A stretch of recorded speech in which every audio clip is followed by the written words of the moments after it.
لا تنسوا الإعجاب بالفيديو والاشتراك بالقناة وتفعيل الجرس.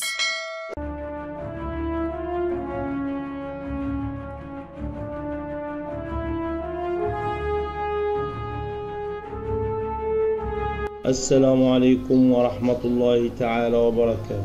القبض على أكبر تاجر عملات بالشرق النيل. أعلنت مباحث التموين وحماية المستهلك بشرق النيل القبض على أحد أكبر المتعاملين في العملات الأجنبية خارج القنوات الرسمية.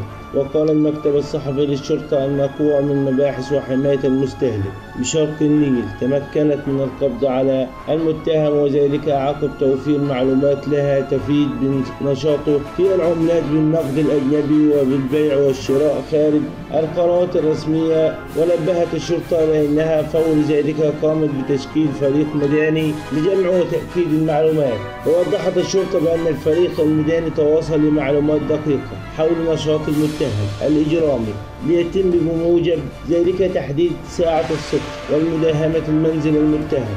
وبتفتيشه ضبطت بحوزته 6150 ألف درهم إماراتي. وكشفت الشرطة عن قيادتها للمتهم لقسم المختص وتدوين إجراءات البلاغ ضده تحت طائلة النص المادتين 6 و5 للقانون النقدي الأجنبي. ولا زالت الشرطة تتولى التحريات معه في انتظار اكتمالها وتوطيئه لتقديمه إلى المحكمة. والسلام عليكم ورحمة الله تعالى وبركاته.